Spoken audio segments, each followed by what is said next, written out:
Hello बच्चों, कैसे हैं आप सब। आशा करती हूँ आप सब बहुत अच्छे होंगे। मैं ज्योति स्टडी विद जेके चैनल पर आपका बहुत बहुत स्वागत करती हूँ। आज हम लोग करने वाले हैं कक्षा 4 अध्याय नंबर 11 एकादश पाठ मम शरीरम। तो चलिए इसको देख लेते हैं।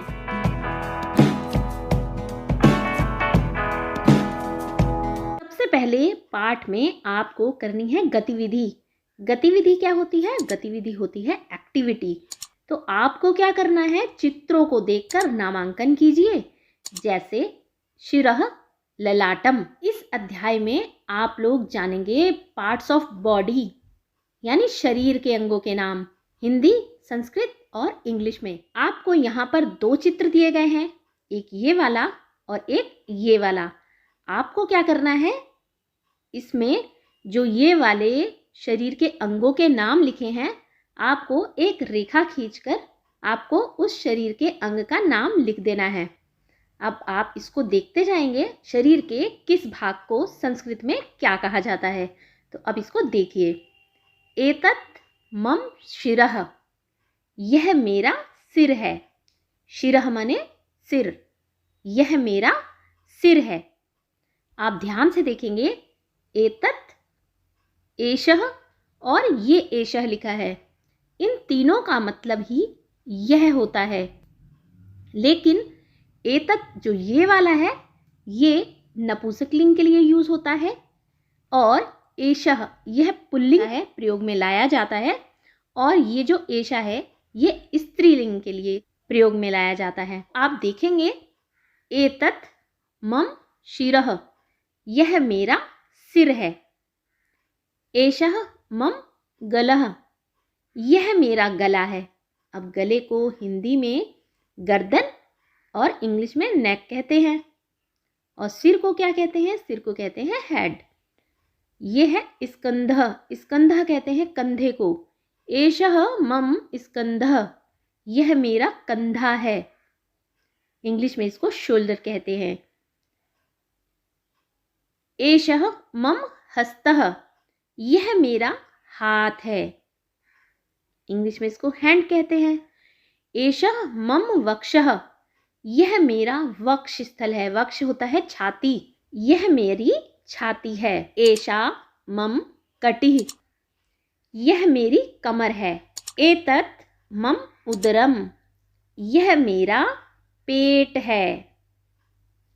यह मेरा पेट है। एषः मम पादः, यह मेरा पैर है। तो आप इस तरह से चित्रों को देखकर उनका नामांकन करेंगे। एतत् मम ललाटम, यह मेरा ललाट है। ललाट कहते हैं माथे को, मस्तक को। ये क्या है? एषा मम मुखाकृति, यह मेरी मुख की आकृति है। तो आपने इसमें भी इसी तरह से क्या करना है? एक लाइन लिखनी है और फिर उसका नाम लिखना है कि ये कौन सा बॉडी पार्ट है। और यहाँ पर आपको उसके नाम संस्कृत में ही लिखने हैं। तो यहाँ क्या लिखेंगे? एतत् मम ललाटम, यह मेरा मस्तक है, माथा है। एषा मम भ्रूः, भ्रू कहते हैं भौं को, यानी आईब्रो। एषा मम नासिका, यह मेरी नाक है। एतो मम ओष्ठो, ये दोनों मेरे होठ हैं। एतो मम कपोलो, ये दोनों मेरे गाल हैं। एतो मम कर्णो, ये दोनों मेरे कान हैं। आप इसको ध्यान से देखेंगे। ललाटम माने होता है माथा, भ्रू माने भौं, नासिका माने नाक, ओष्ठो माने दोनों होठ, कर्णों माने कान, दोनों कान, कपोलो माने दोनों गालें। अब हम करेंगे इस पाठ में आए हुए शब्दार्थों को संस्कृत, हिंदी और इंग्लिश में। शिरः, शिरः माने होता है सिर, इंग्लिश में कहते हैं हेड। ललाटम, ललाटम का अर्थ होता है मस्तक या माथा, इंग्लिश में उसको कहते हैं फोरहेड। कटिः, कटिः माने कमर। कर्णः, कर्ण माने कान। स्कंध माने कंधा। जहाँ भी ये वर्ग लगे होंगे ना, आपको उसको इस तरह से पढ़ना है, ह की साउंड में। आप जैसे ये लिखा है ना स्कंध, जब ये विसर्ग लग जाएंगे तो इसको स्कंध पढ़ेंगे। तो जहाँ भी विसर्ग होगा आपको उसको ह की साउंड लेते हुए पढ़ना है। गलह, गलह माने होता है गर्दन या फिर गला, उसको थ्रोट या फिर नेक कहते हैं। हस्तः, हस्ता माने हाथ, इंग्लिश में हस्तः को क्या कहेंगे, हाथ को क्या कहेंगे, हैंड। उदरम, उदरम माने होता है पेट, स्टमक कहते हैं। पादः, पादः माने पैर, फुट। भ्रू, भ्रू माने भौं, आईब्रो। मुखम, मुखम माने मुंह यानी माउथ। ओष्ठो, ओष्ठो माने होता है दोनों होंठ, अगर एक होंठ होता तो उसको क्या बोलते हैं, ओष्ठः। कपोलो, कपोलो माने दोनों गाल, होंठ को इंग्लिश में क्या बोलते हैं, लिप्स, और गालों को चेक्स। नासिका, नासिका कहते हैं नाक को, नाक को इंग्लिश में क्या कहते हैं, नाक को इंग्लिश में कहते हैं नोज। अभ्यासः, उच्चारणम कुरत अर्थ च लिखत। यहाँ पर ये जो शब्द दिए हैं आपको क्या करना है, इनको पढ़ना है, उच्चारण करना है और फिर इनका अर्थ भी लिखना है। यहाँ पर मैंने इसका अर्थ हिंदी और इंग्लिश में भी लिखा है। इसको कैसे उच्चारण करेंगे, अभी मैंने आपको बताया था ना कि पीछे जहाँ विसर्ग लगा होगा उसको आप ह की साउंड के साथ पढ़ेंगे। बाकी हिंदी की तरह ही पढ़ते हैं, लेकिन क्या करते हैं, जब विसर्ग लगा होगा तो उसको आपने ह की साउंड के साथ पढ़ना है। आप बोलिए इसको, शिरः, स्कंधः, गलः, मुखम, भ्रूः, कपोलो, कटिः। अब देखो इसका अर्थ देखेंगे। शिरः माने होता है सिर, स्कंधः माने कंधा, गलः माने गर्दन या फिर गला, मुखम माने मुंह, भ्रूः माने भौं, कपोलो माने दोनों गाल, कटिः माने कमर। आगे देखेंगे प्रश्न नंबर 2। मंजुषातः शब्दम चित्वा रिक्त स्थानानि पूरयत। यहाँ पर आपको कुछ शब्द दिए हैं और आपको इसको रिक्त स्थान में भरना है। अहम पादाभ्याम चलामी, मैं पैरों से चलता हूँ। अहम नेत्राभ्याम पश्यामी, मैं आँखों से देखता हूँ। नेत्र कहते हैं आँखों को, पाद कहते हैं पैरों को। अहम हस्ताभ्याम नमामि, मैं हाथों से नमन करता हूँ। आप हाथ जोड़कर नमस्ते करते हैं ना। हम हस्ताभ्याम नमामि। मम द्वौ हस्तो स्तः, मेरे 2 हाथ हैं। मम एका नासिका अस्ति, मेरी एक नाक है। रिक्त स्थाने उचितम पदम लिखत, रिक्त स्थान में आपको उचित पद लिखना है।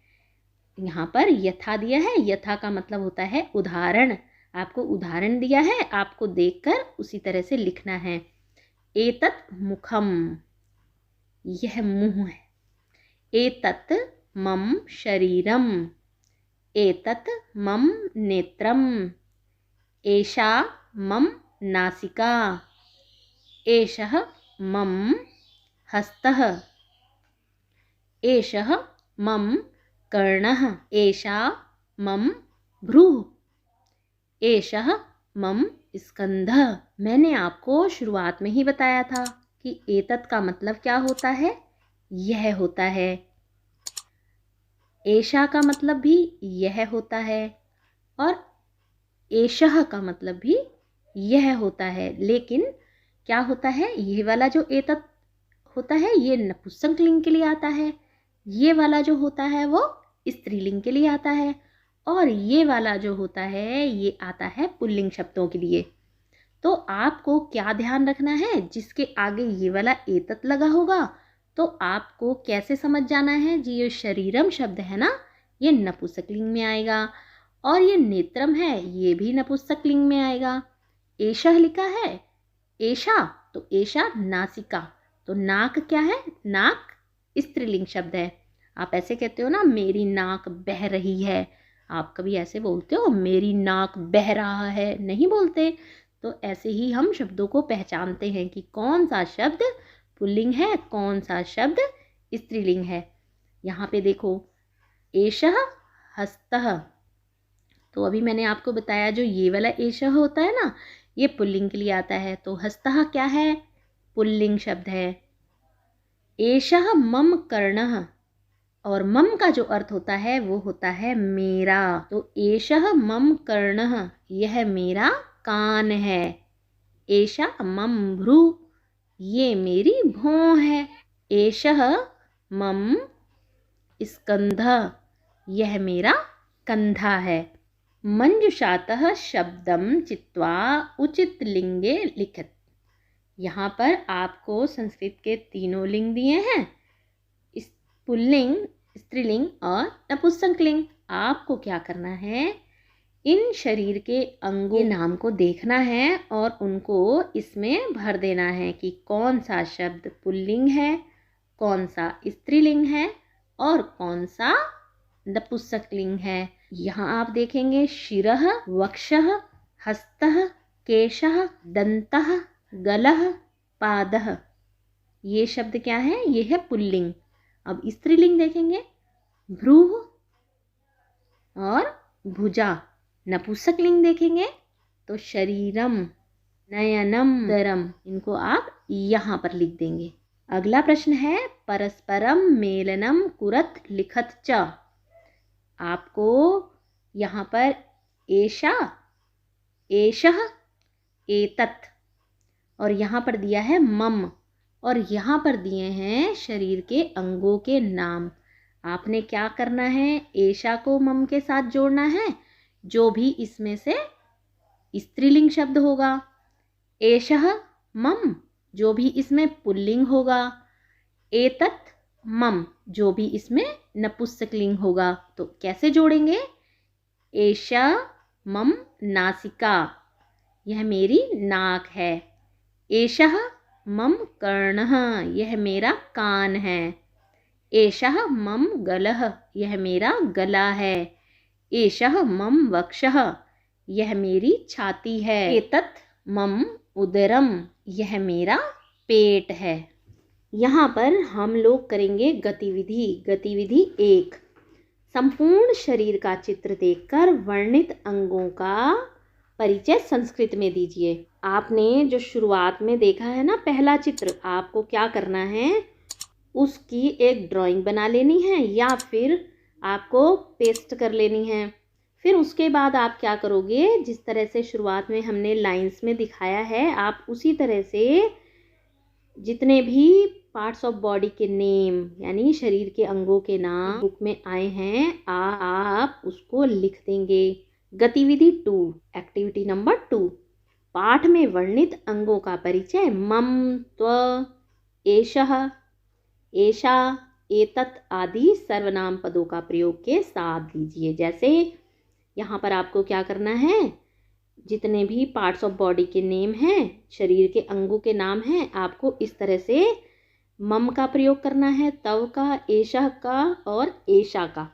तो आपने उस तरह से सारे अंगों के साथ यही प्रयोग करना है। जैसे मैंने आपको बताया, मम का अर्थ होता है मेरा, त्व माने तुम्हारा, मम मुखम, त्व मुखम, मेरा मुंह, तुम्हारा मुंह, एषः गला, यह गला, एषा नासिका, यह नाक। इसी तरह से आप सारे पार्ट्स ऑफ बॉडी यानी शरीर के अंगों के नाम के साथ ये शब्द प्रयुक्त करेंगे। जैसे कि हम यहाँ पर एक शब्द ले लेते हैं भ्रूः, तो आप क्या करेंगे, मम भ्रूः, त्व भ्रूः। अगला हमने ले लिया पादः, तो क्या लिखेंगे, एषः पादः, और लिखेंगे हम एषा कटी। इसी तरह से आप बाकी के शरीर के अंगों के नाम लिख लेंगे। आपको बताना है कि आपको ये वीडियो कैसी लगी। अच्छी लगी हो तो इसको लाइक कर दें, अपने दोस्तों में ज़्यादा से ज़्यादा शेयर करें। जो लोग चैनल पर नए हैं चैनल को सब्सक्राइब कर लें। बहुत जल्द मिलेंगे हमारी नेक्स्ट वीडियो के साथ। Till then bye.